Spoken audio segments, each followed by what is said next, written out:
ইমোতে সবুজ বাতি কিভাবে বন্ধ করে। তো ফ্রেন্ডস, আপনারাও যদি ইমোতে সবুজ বাতি বন্ধ করতে চান, যেন আপনাকে কেউ অনলাইন দেখতে না পারে, আপনি ইমোতে অনলাইন থাকলেও কিন্তু কেউই আপনাকে অনলাইন দেখতে পাবে না। তো ফ্রেন্ডস, যদি আপনাদের ইমোতে সবুজ বাতিকে অফ করতে চান, যেন আপনাকে কেউ অনলাইন দেখতে না পারে, তাহলে আজকে এই ভিডিও আপনার শেষ পর্যন্ত দেখুন। কারণ আজকে এই ভিডিও আপনার শেষ পর্যন্ত দেখলে আপনারা কিন্তু খুব সহজেই একদম সঠিক নিয়মে ইমোতে সবুজ বাতিকে বন্ধ করতে পারবেন। তো চলুন ফ্রেন্ডস, আজকে এই ভিডিওটি শুরু করা যাক। তো ফ্রেন্ডস, ফার্স্ট ইমো অ্যাপ্লিকেশনটি ওপেন করবেন। ইমো অ্যাপ্লিকেশনটি ওপেন করার পর উপর দিকে এখানে আপনাদের লোগো থাকবে অথবা এরকম আফতার থাকবে, তো এখানে ক্লিক করবেন। ওকে, ক্লিক করার পর আপনার এরকম ইন্টারফেস দেখতে পাবেন। এরপর আপনাদের সিকিউরিটি অ্যান্ড প্রাইভেসি একটি অপশন থাকবে, তো আপনাদের সেই সিকিউরিটি অ্যান্ড প্রাইভেসিতে ক্লিক করতে হবে। ওকে, তো সিকিউরিটি অ্যান্ড প্রাইভেসিতে ক্লিক করবেন। সিকিউরিটি অ্যান্ড প্রাইভেসি ক্লিক করার পর আপনারা এরকম ইন্টারফেস দেখতে পাবেন।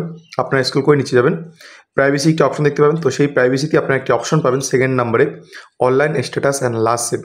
তো আপনাদের এই অনলাইন স্ট্যাটাস অ্যান্ড লাস্ট সিনে ক্লিক করতে হবে। ওকে, তো এখানে ক্লিক করবেন।